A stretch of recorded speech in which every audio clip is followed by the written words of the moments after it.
to unlock your true potential and manifest the life of your dreams? Then I've got something super special just for you. Our mind-blowing self-love and manifestation courses. Picture this, a journey of self-discovery where you'll find a deep well of self-love and acceptance. Say goodbye to self-doubt and hello to unshakable confidence. Our courses are designed to help you embrace your worthiness and tap into the incredible power of self-love. But that's not all. We'll also dive deep into the transformative world of manifestations. You'll learn proven tools and techniques and strategies to align your thoughts, beliefs, and actions with your wildest dreams. So get ready to create the success, happiness, love, and abundance that you deserve. So what are you waiting for? Head over to candywashington.com/courses to get started. Again, that's candywashington.com/courses. Hello, everyone, and welcome back to The Soft Life with me, Candy Washington. So before we dive into today's episode, which will be a very inspiring and also empowering conversation with Dominiece Clifton, don't forget that if you need additional support, you can always grab one of our courses down below. Also, be sure to join us on our Patreon community, get our free self-love guide, and also shop our merch. We have the Soft Life merch that has launched, so be sure to go and grab that as well. And be sure to like, rate, subscribe, and share, because your journey to self-love is always better with a little bit of support. So with that, let's dive in. So let's welcome Dominiece Clifton. She is the founder of Move and Still, which is a mission-driven wellness company that offers rest, stress management, and trauma recovery services using body-centered approaches to healing. So welcome, Dominiece. Do you want to share with us a little bit more about yourself and really what led you to doing the work that you do?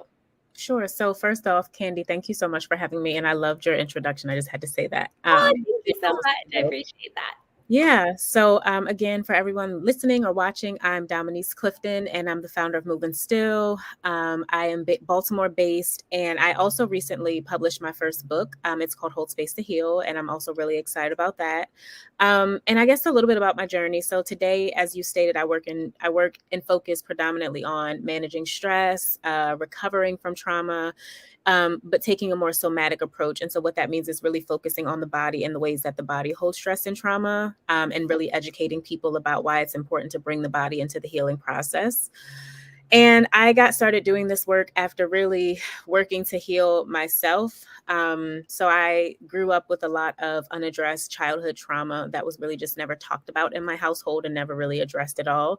Mm-hmm. And so I just suppressed a lot, bottled a lot of things and held on to it for a long time. And although I wasn't thinking about it consciously, it was still impacting me subconsciously in the ways that I was showing up and really navigating throughout the world. And when I got pregnant with my first daughter, which was back in 2016, I started feeling called to meditate and to be still, to really go inward. And I've been on the journey. The journey has definitely gone deeper since 2020, but I've been on the journey for about 7 years.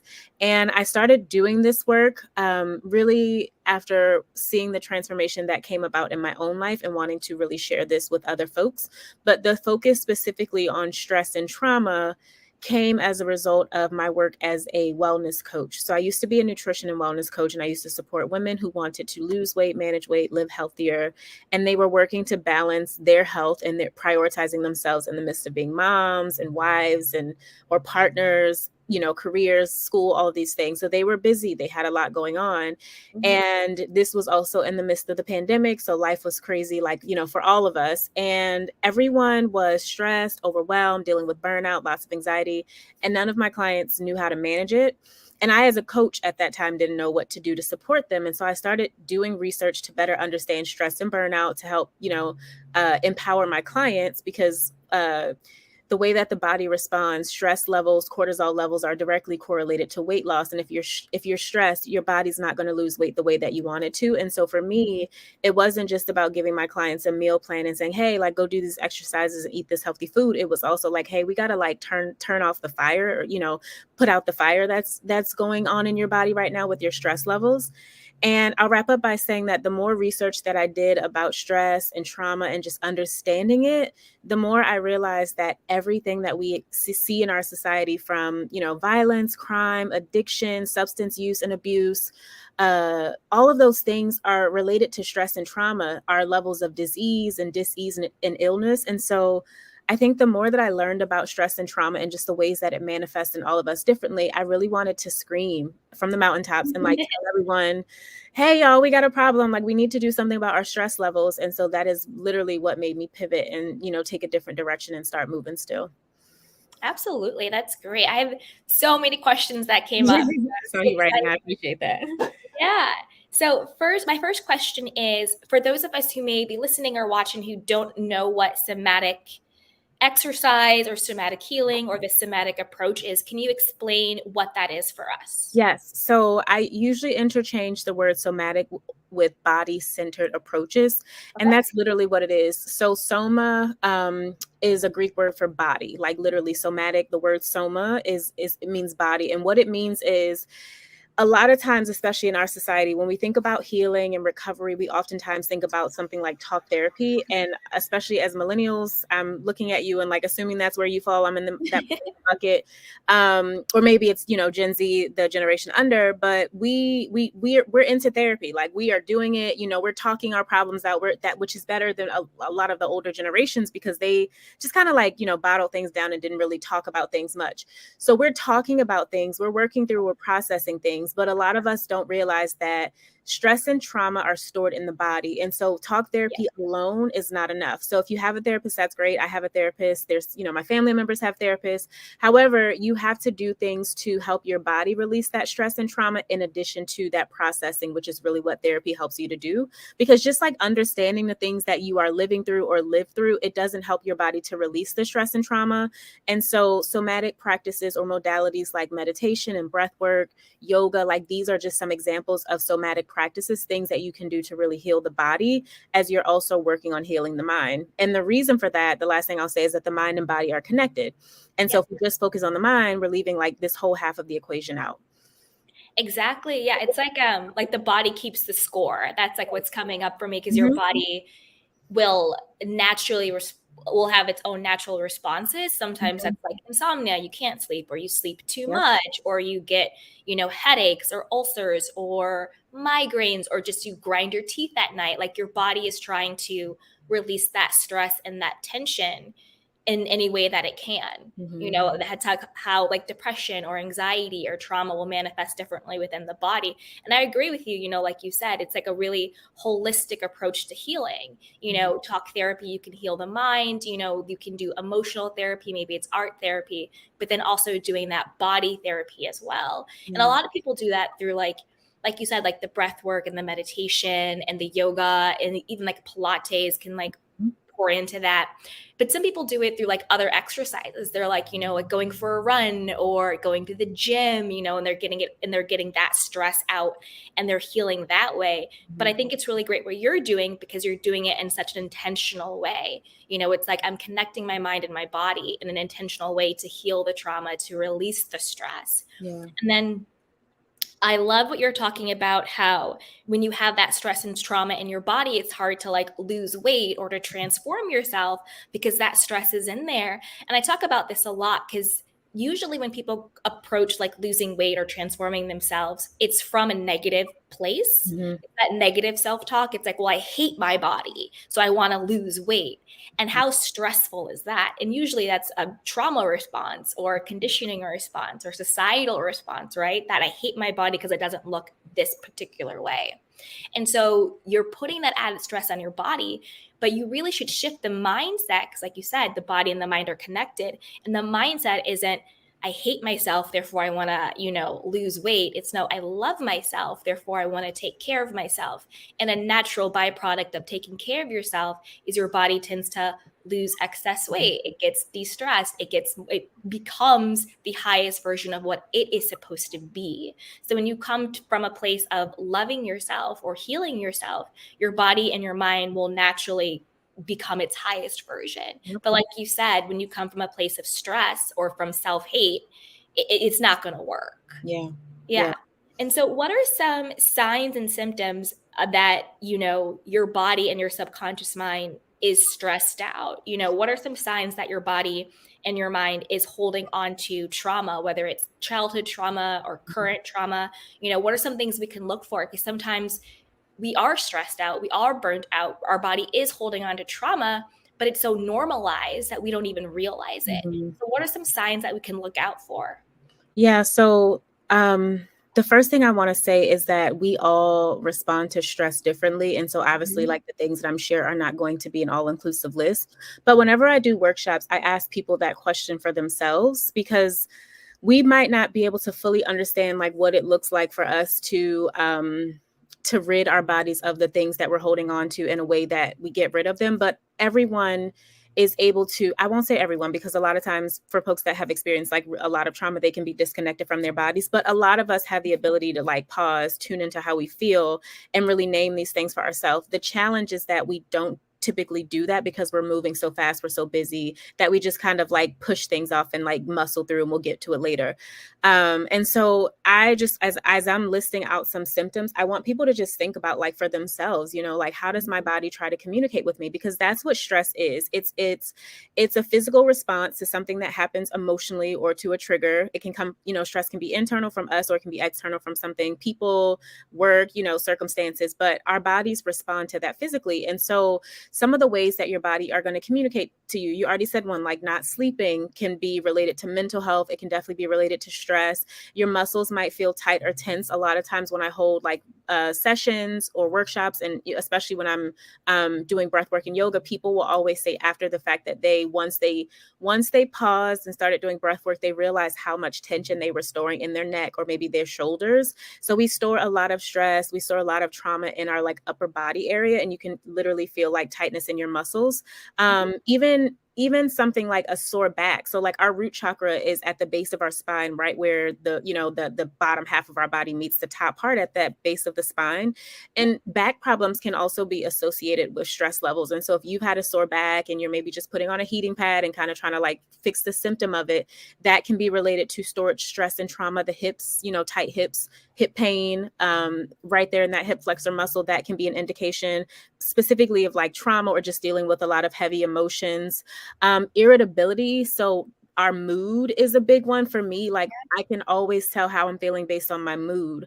If I'm feeling stressed and overwhelmed, my level of patience decreases, my level of just being able to tolerate people, right, decreases. Yeah. I'm a mom, and so I'm responding in ways that I don't feel good about when I'm stressed. And so your mood is also an indicator. Overeating, undereating, turning to substances. So whether that's food, whether that's, however you cope, all the unhealthy ways that we typically cope. Some people might overshop, some people might turn to drinking or smoking, and like all of these things. And there's nothing wrong with those things, but when you're doing it to suppress emotions, that's when it becomes a problem. And so for me as a coach, it was like, well, can we look at the reasons that you're emotionally eating? Because what you're doing is trying to feed these emotions. So like, what are the emotions that are coming up for you right now?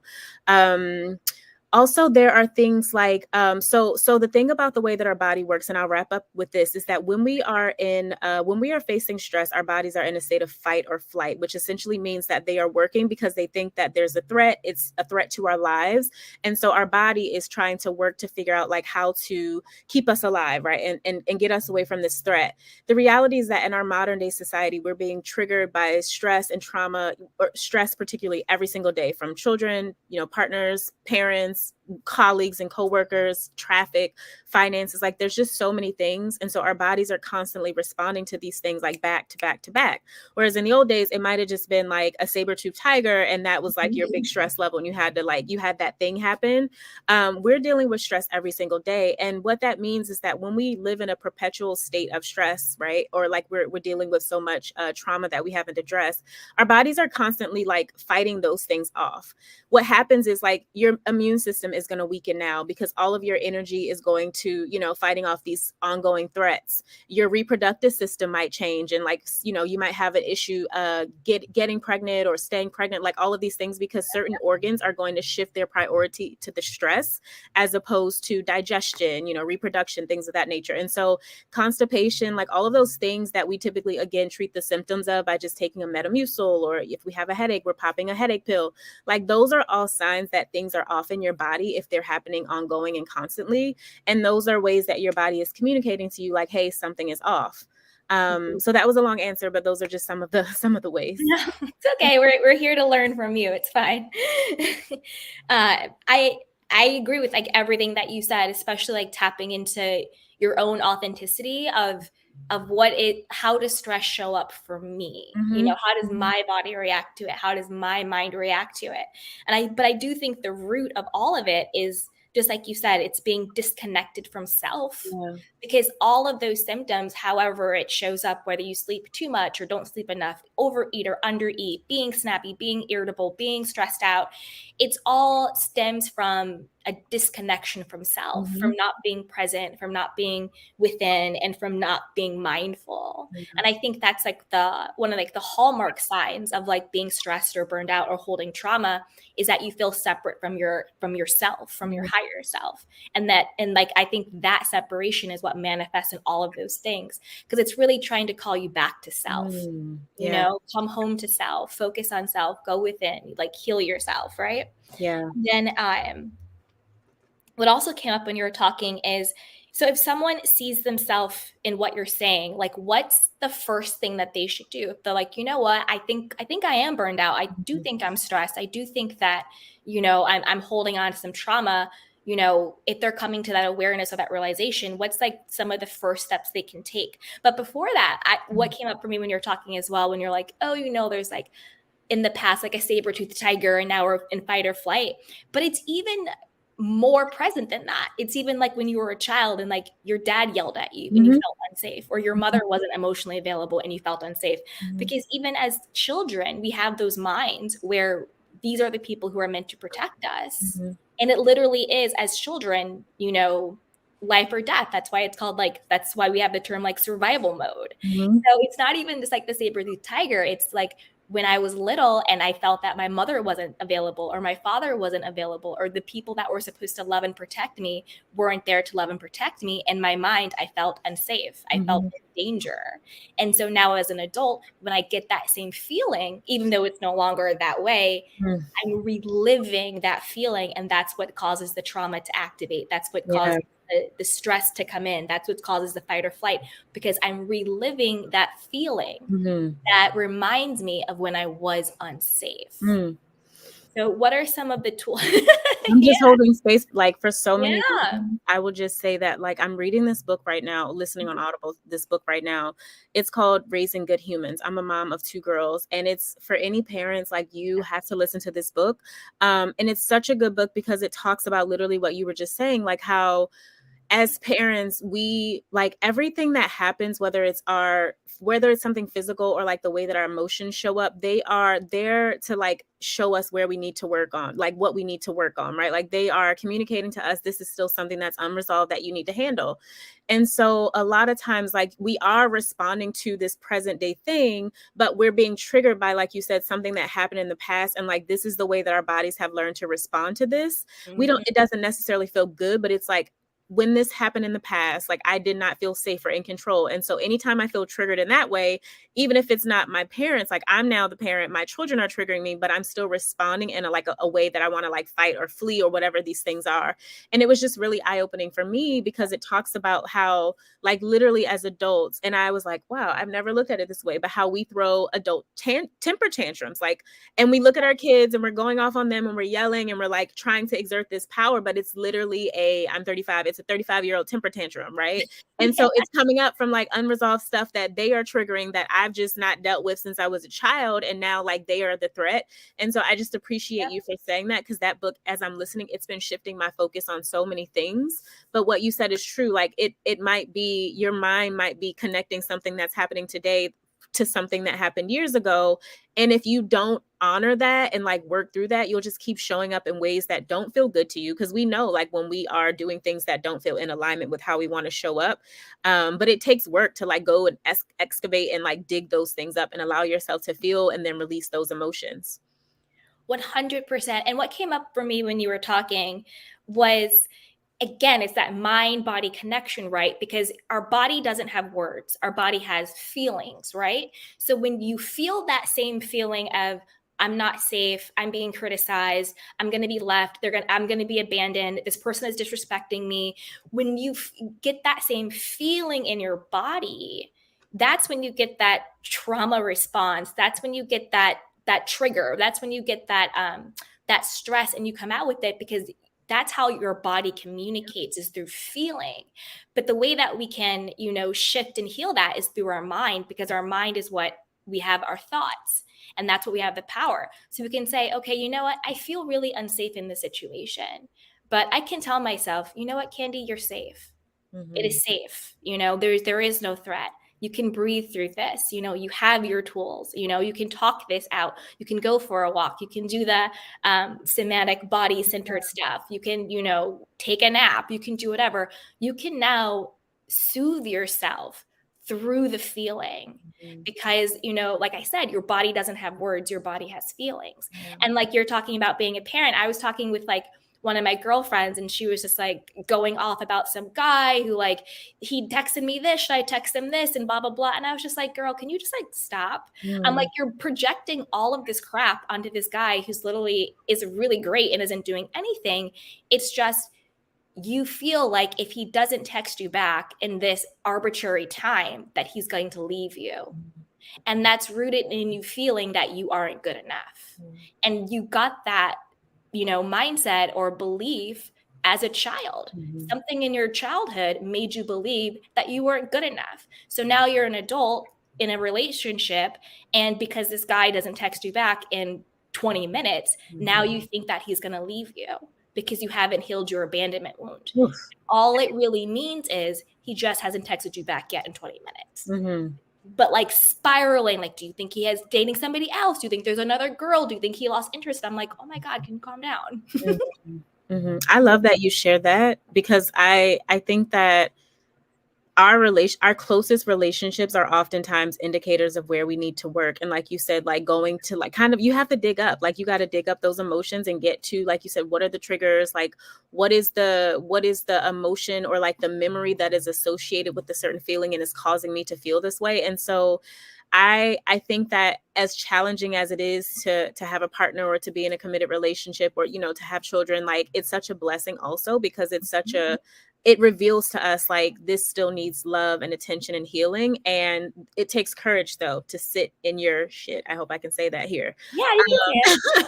It takes courage. Like a lot of times it's easy to, and we see this a lot, I think, in relationships. So to tie up what you just said, we'll have an issue with someone, right? Like a person, and we're showing up a certain way and they're responding to that certain way. And then we go on to a new partner when that doesn't work. And then it's the same type of pattern. And then it's like, what is the common denominator here? Like you are the common denominator, right? Like you have issues that are unresolved, and it's not going to another person that's going to fix it. It's you really sitting with your stuff and like letting yourself work through it. That's going to resolve it. And then, right, like when you get into another relationship, it'll be different because you've worked on your issues. But a lot of times we don't do that. Like we distract ourselves and just go into the next thing, because it's hard. Like healing, it is hard. It's the hardest things I've ever signed up for. And sometimes I joke and say, had I had a perspective back then of what I'd have to go through, I might have not said yes to the calling, because it's hard. It's very hard.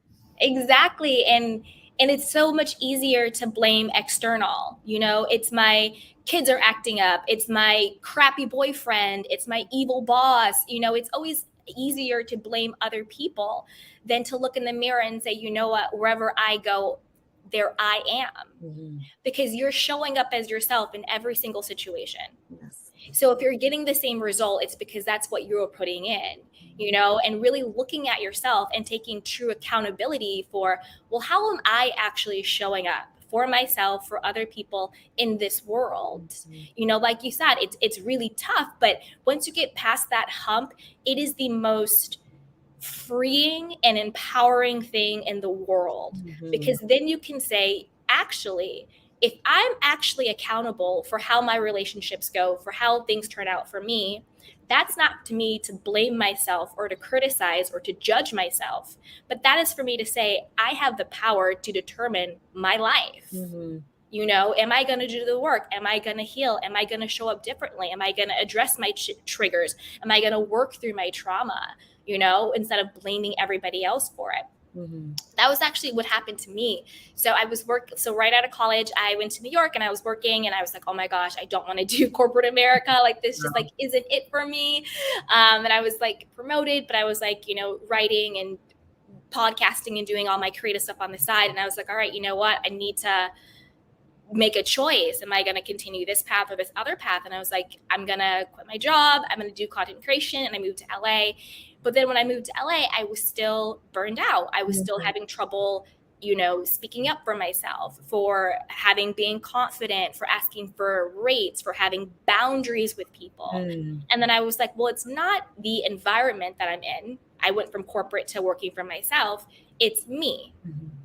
Because I showed up as myself in corporate America, and now I'm showing up as myself working for myself.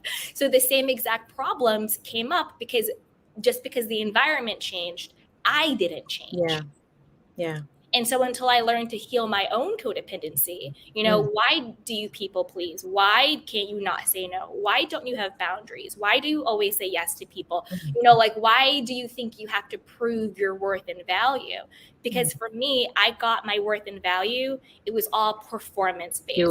Being the best, doing, showing, proving, right? Because I felt if I'm valuable to you, then you won't leave me. Then I'm proving my value. And I had to do my own internal work to say, no, that's complete bullshit. I am intrinsically worthy and valuable. Simply because I exist, I am enough. So just because I be, that is enough. So I don't have to show you. I don't have to prove anything. I don't have to do anything. My existence is enough. And that was a big shift for me. And then I stopped people pleasing. I got really good boundaries. My relationships got better. I got better. My life got better. But it wasn't because anything outside of me changed. It was because who I was and how I showed up for myself changed. Oof. Can we, is there a mic to be dropped here somewhere? Because girl, that was beautiful. And I will just say too, like one of the shifts that I have made I would say like in the last year and a half is I used to teach people about burnout and give all these strategies to managing stress and burnout. But you really have to go deeper. We can treat the symptoms of the things, but it's like, you got to get to why am I constantly ending up back at this state of burnout? Or like, why am I constantly stressed out? My therapist helped me to realize that. Like I was diagnosed, what was at the top of 21, I think, I don't know. I was diagnosed with high functioning trauma, which I had never heard of, but it was essentially like overachieving to quiet the voice inside of me that's telling me I'm not good enough. And so I'm showing up every day and working like a crazy lady to quiet the voice, right? That's in me that's saying, you got to do more. You got to do more to like prove your worth. And, you're not ready yet. So you got to take this course, this certification and do this thing. And that was the first time that I realized like, oh, like this is why I'm pushing so hard and like constantly getting back to the place of burnout. And I will be completely honest and say that this is an ongoing like struggle, right, that I'm dealing with myself. It's not something that I've completely resolved, but I have a greater level of awareness. But I can do all the things. Like I can do all of the preventative measures. But if I'm continuing overly filling my plate and just like doing too much, I'm going to be back at that space of burnout. And so for a lot of people, like if you are constantly feeling overwhelmed and burned out and like there's so much on your calendar, there's so much that you're balancing, sure, you can do some breath work or meditation and those things will help you, right? But you really have to look out like, why do I feel like I got to max out my schedule and my plate, and be okay with taking some things off your plate, be okay with, not overcommitting, be okay with saying no, like you were saying, and not worrying about what people are going to think, letting go of things that are not serving you, that you don't feel good about. And then that is really what's going to take care of the burnout levels. Like that's what's going to help to bring the stress down. And so I think it's a both and. Like I think we can do the somatic practices, but I think we also have to get real with ourselves and really look at like what is driving us to work as hard as we do, especially in the society that we live in today. Like we're all trying to keep up, right, with social media and all the things, and like everybody's exhausted and trying to keep up. Yeah. And I think when it comes to like the high functioning trauma and even like my own when I used to be super codependent, another thing I learned was that I had to heal my feminine energy.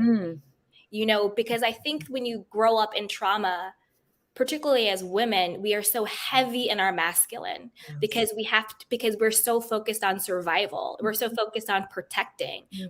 We're so focused on, I need to prove my value so that I can survive in this situation. I have to look outside of myself to make sure like everyone else is okay, because if everybody else is okay, then I know I'll be okay, right? And so we get so heavy in our masculine that then we grow up to be women who are so disconnected from our feminine. And our feminine energy is the energy that says, you can receive, you can relax, you can let go, you can be. Things can come to you easily. You can be within your flow, you know, where the masculine energy is more, and it's not like male or female, it's not gender, it's aura, it's essence, right? Because we all have masculine and we all have feminine. But the masculine energy is the one that says, I have to do, it's action. If I don't do, I don't get, right? But the feminine energy says, no, you can be soft, you can receive, you can go inward. So I grew up with a single mom, and so she was always in her masculine because she was providing for us and my family. So what I saw was a woman who was in her masculine. I didn't have the model, and no detriment to her. My mom's amazing, beautiful, best friend woman in the world. But as a child, I did not see a woman who was fully in a healthy feminine energy. So what I mirrored was her in her masculinity. So that's what I grew up to be. I grew up to be a woman, and it hasn't, and again, it's not like effeminate, like it's not about wearing dresses or your hair or lipstick or none of that. It's all energetic. It's how you show up. It's who you are in your essence. So I grew up to be a woman who was fully in her masculine. So everything that I was doing was action-based, performance-based, do. And then I had to learn how to heal my feminine energy, where it was like, no, Candy, you get to relax. To receive, you get to be taken care of. Things get to be easy. It gets to be easy. You know, things get to come to you. Things like, think like, not to be like gross or anything, but even think about a woman's menstrual. We call it the flow. You know, we are vessels. We are meant to live in ease. We're meant to live in softness. That's who we're meant to be. So I had to heal my feminine energy, and one way you heal that, it's just like we were saying, like you get connected back to self, you connect back to your body, you take moments of meditation, you talk to someone, you know, you connect to who you are, you do things to heal your burnout and to heal your stress and to heal your trauma. So then you can step into the essence of who you were always meant to be, which is this amazing being that gets to receive. I totally relate to everything that you're saying, because I also grew up in a house with a single mother, you know, a Black mama on top of it. And so there's all the like things that come with that. And I will say that, like, even now, my mom is very much so still a doer, and like I just still see her going. And as a mom myself now, there's so much unlearning that I'm going through, because it's like I was repeating that with my children and not even realizing it. I think that sometimes moms are probably the most masculine women you will ever meet, because there's so much that you have to get done, right? Like you were just talking about that with your mom. Like it's literally people's survivals, and that can be a lot of pressure. Not all the time, but that can be a lot of pressure. But especially as a single parent, like that's a lot, because it's all on you. You can't afford to mess up, right? Like you can't afford to drop the ball. And so that level of pressure that you maintain is like, I got to get stuff done. Like I got to be on it. However, right, like what it is perpetuating that cycle. And like especially when you're raising girls, like they see that, they grow up the same way. And so literally right now I was just soaking in everything you were saying, because I keep having to come back to like healing the feminine energy. And like it's an ongoing, like it's an ongoing process. I remember one time in therapy being like, oh my God, like when does it end? Like when do I stop needing to heal? And my therapist was like, girl, she's a Black woman. She's like, girl, it's like a spiral staircase. You just keep going up. And I'm like, like it's exhausting, but it's also beautiful, because I think that like where I am now, I think sometimes you got to revisit things that you have done previously. Like you might have worked on something before and you find yourself back at that thing, but it's like a deeper layer of it. Like we're constantly digging and excavating and like finding new versions of, or not finding new, finding different versions of ourselves, like pieces of ourselves that need to be mended. And so I'm literally back now, like working on the feminine energy, because again, like I was realizing the ways that I was constantly in go mode and like trying to do things, and like how that was impacting my girls. And so I totally agree with everything that you were just saying. And like it's a lot, you know, when it comes to healing, it's a lot that you have to do to really like repair that energy. No, 100%. And I mean, there's no end there. It's the journey, you know, as healed as you can be, as whole as you can be. We're still going to have moments where we're triggered. Yeah. We're still going to have moments where we sort of go back to our old default system. You know, it's just a part of this human experience. But I think the trick is, at least for me in my healing journey, is now I'm able to meet those moments with such a greater level of self-compassion and grace. Yeah. Instead of self-criticism and judgment. Well, like, you're so healed, why are you still doing this? Or you know better, or like what, like judging, you know, yourself, where you can say, well, you know what, Candy, it's okay that you burned out. It's okay. It happens sometimes. Now we're just going to reset. It's okay. How can you lovingly hold space for yourself right now? Or you made a mistake. You know what? You're human. It's okay. You don't have to be perfect, right? You know, so really embracing my own humanity, that I get to mess up. I get to make mistakes. I get to not to be perfect because I'm a human being. Yeah. And all of that perfectionism was nothing but a trauma response. That's all it was, because perfection is an illusion. No one's perfect. And when I learned to embrace my own humanity, that I get to fuck up, I get to not get it right, I get to make mistakes, I get to be a human in this world, that's when I really realized, oh, wow, that's the beauty of this life. That I get to feel all of the emotions. I used to think I could only be happy. But again, that's delusion, and that's numbing, and that's denial. You know, if I'm not willing to embrace the sadness or the not good parts or the depression or the anxiety or whatever it is, then I'm not authentically embracing the joy and the happiness and the peace as well, because you can't numb one thing without numbing all of them. Yes. You know, and the beauty of being in this world is that I get to experience every single emotion and feeling that is available to me as a human being. But because I've done the work, I know that I can trust myself that at the end of it, I will be okay. I can be angry in this moment without becoming an angry person. And that was always my fear. If I get angry, then I'll become this angry person. But no, I can say, you know what? I'm really pissed off. You disrespected me. What you said wasn't okay, and that's not good. I'm going to check you right now, and we're going to leave it here. I'm going to do it in a respectful way, and I get to be angry. I get to be a human being in this world. Yeah. And I also noticed how it was affecting my female friendships, how I was people pleasing in them. And then I got to the point where I was just like, no, my friendship is, that is a blessing in your life. So if I'm going to bless you, you have to bless me right back. We have to be a blessing to each other. And so I had to reevaluate my friendships, and not because my friends were bad people. It was just, they were accustomed to the old version of me. And sometimes when you reintroduce yourself, who is now loving, who is now self-compassionate, who is now no longer people-pleasing, who is being her authentic self, sometimes that doesn't work for people. It's disturbing what they got from you. And I think it's not talked about enough in your healing journey that you're going to lose people. You'll lose family, you'll lose friends, you'll lose boyfriends and girlfriends, sometimes husbands and wives. And that's okay. It might be tough, but it's time to stop sacrificing the joy of the life you could have to placate to other people. This conversation is so timely. I say that all the time. I say all the time, like, you have to be willing to lose something to go on, some things, like multiple things to go on the journey.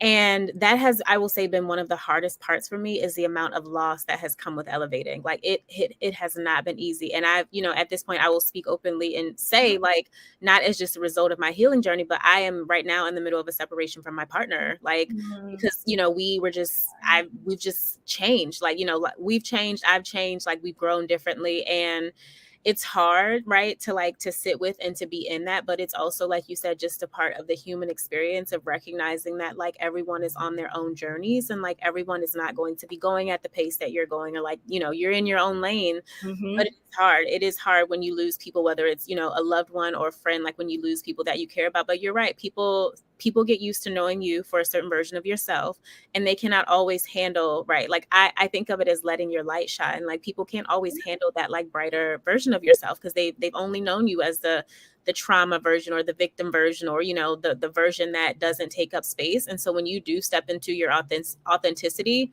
Oh, yeah. everyone ain't gonna be able to handle it, and everybody ain't gonna be able to go with you on the journey. And so for people that are in the midst of that, I will say that, it can be hard because then it starts to feel like you're alone in the journey, right? And it doesn't always feel worth it when you start to lose people. But just know, like, for anyone listening who has experienced that, or maybe like in the midst of experiencing that like you are not alone. Like, there are a lot of us that are saying yes to the remembering process and the releasing process. And in the midst of that, like, sometimes you do have to release people, and, people that you care about deeply. 100%. Like, I don't even like to say lost friends. I like to say I lovingly let go of people that no longer served me, because a part of my healing journey was I became self-centric. Yeah. I was no longer in service of, I was in service of myself. And it wasn't in a narcissistic or selfish way. It was none of that. It was literally this is the one life that God has given me.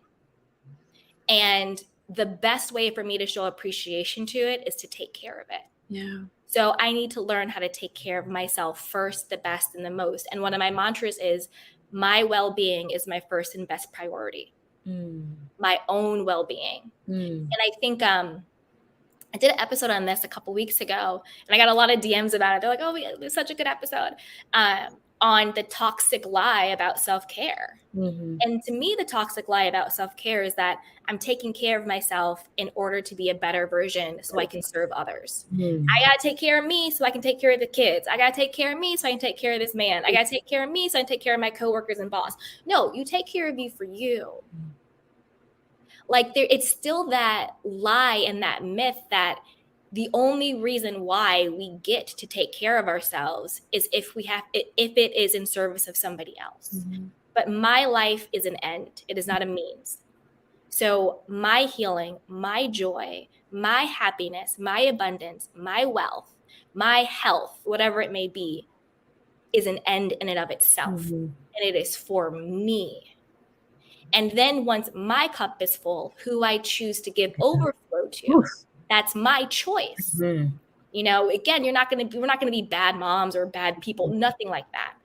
But we love ourselves and we take care of ourselves because our life is an end. Yeah. And it's such a toxic mindset out there that, like, well, I justify working on myself so I can show up better for other people. Yeah. That's still wrong. I'm working up on myself to show up for me. Yeah. For me. This is my life, Yeah, no, I completely agree. And I do agree with just, they get to catch the overflow. Exactly. You get the overflow, but I'm taking care of myself because I deserve to be happy. I deserve to be healthy. I deserve to be whole and healed. Yeah. And then from there, I also deserve to be loved and to be respected and to be seen and to be validated and all of those things. I'm not put on this earth just to take care of other people. Yeah. I'm put on this earth to experience my life. Yeah. Yeah. That is beautiful. I love this so much. Yeah. You're welcome. Yeah. This has been amazing, Dominiece. This has been such a good conversation. Thank you for having me. Are there any other, I feel like our conversation has gone in a lot of different directions, which is okay. Yeah. Like, I think that's beautiful. Are there any other questions that you have for me or things that I could shed more light on? Yeah, absolutely. I guess just anything you want to share, really. Just anything that you feel that's coming up for you, or you feel called to share. Because I think in general, our conversation is going to help so many people.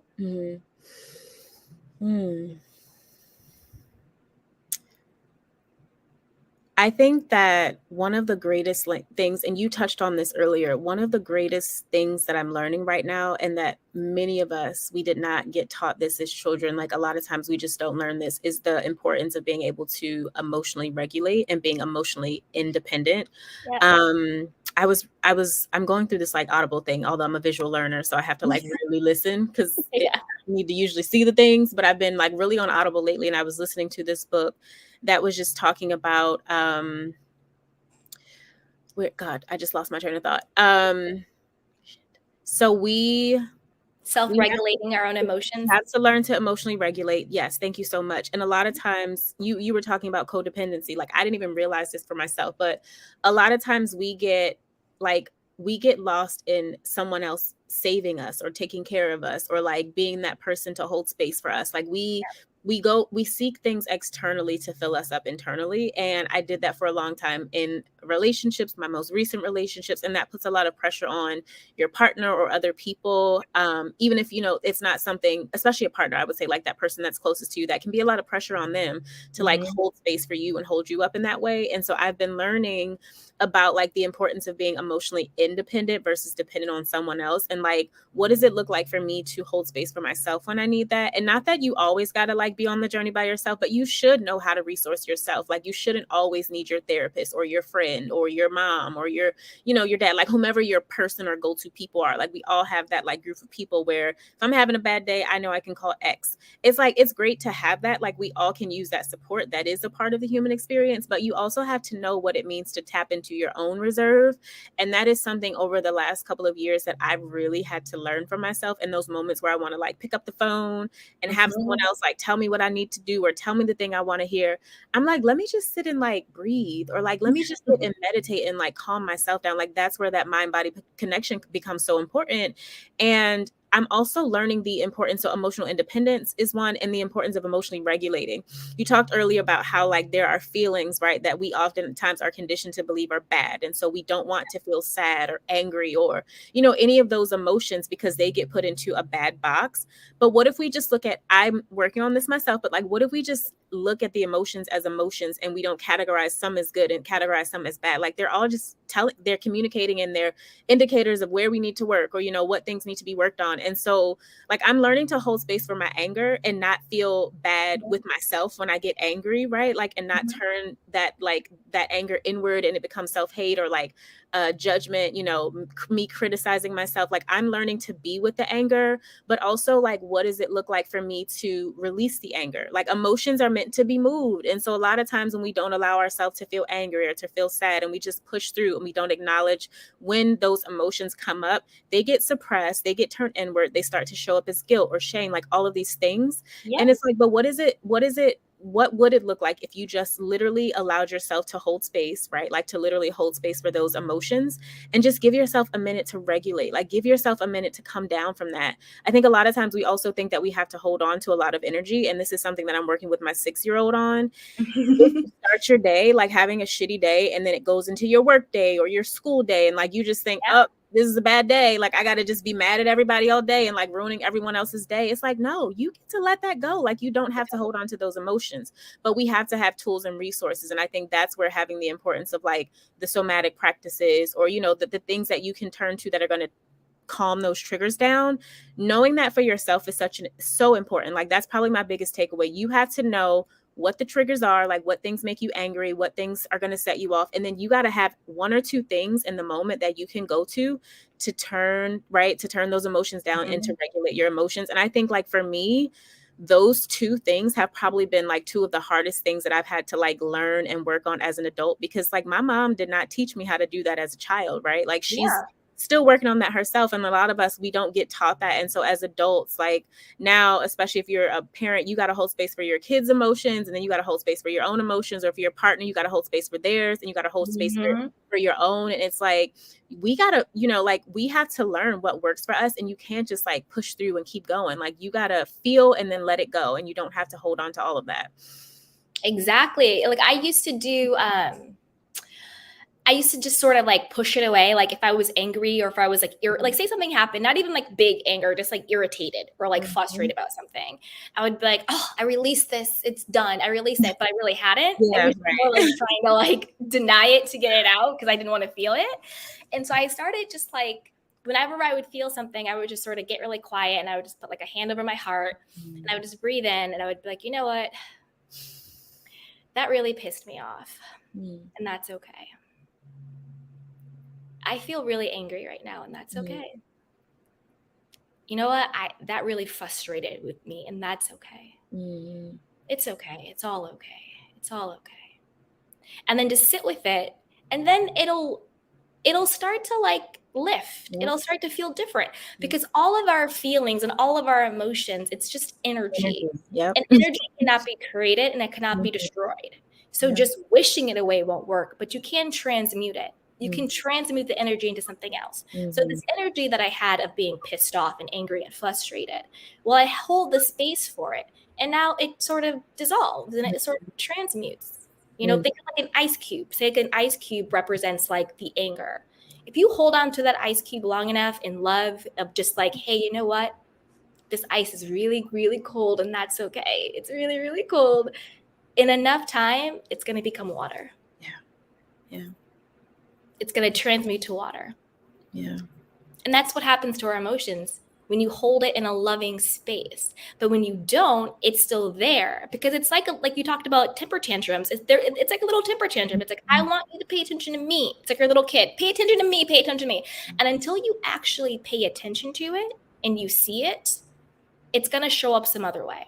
It's going to show up as popping off at your boss or road rage or overeating at lunch or sleeping in or drinking too much or having sex with a person you shouldn't be having sex with or whatever the case may be. It's going to show up some way until you actually look at it head on and say, I see you, I hear you, and it is okay. Yeah. I love that. That is what I want to leave everyone with. And I'm leaving that from a place of like, this is what I'm working on. Like, let's just do this all together. Yeah. And that's the thing. We're in it all together. Like, welcome to the soft life. Like we just come and we just talk and we hang out and we just put it all out there because the thing is, when you just show up with the fullness of your humanity, it takes away any shame. It takes away any embarrassment. It takes the pressure away of like having to have it all figured out or to be perfect. No, we just come and we talk and we share and we kiki. No, I totally agree. And I think there's also something beautiful in having that community because it makes you realize that you're not alone. Like oftentimes when we're going through things, whatever we're going through, like it can be so easy for your brain to convince you there's something wrong with you or like something's off, you know, and then you're like feeling bad and no one else is dealing with this. No one else is, you know, will understand. And there's so much shame, which is how I existed for so long. And just like you said, it's like once you talk about it, whether it's in community or with your therapist or whomever, like once you let that energy out, it frees you. Like it's so freeing to talk about it and to tell your story and to recognize like I don't have to stay stuck in this forever. But that takes courage. And that is often like extremely, extremely hard. Yes. Oh, well, thank you so much, Dominiece. This has been beautiful. My cup is full, and so my overflow is for all of you. So everything will be linked down below in the show notes in the description box. But do you want to tell us where can we connect with you and about your book? Yeah. So my book, again, is called Hold Space to Heal. There are 7 somatic approaches that I give you all. So we've talked about a few of those today that are helpful for regulating the emotions and releasing stress and trauma. And so it's an overview of like a lot of what we've talked about today. Obviously, it goes a little bit deeper, but it really is about recognizing that we have the power to heal ourselves, right? Like oftentimes we want other people to do that for us. And that's what the book is. It's a resource for you to hold space for healing yourself. And so that's on Amazon. And outside of that, I am on Instagram, but I'm taking a break from Insta right now. But I do have an Instagram page, but Dominiece R. Clifton on Instagram and LinkedIn. Those are, I would say, probably the other 2 places where I can be found.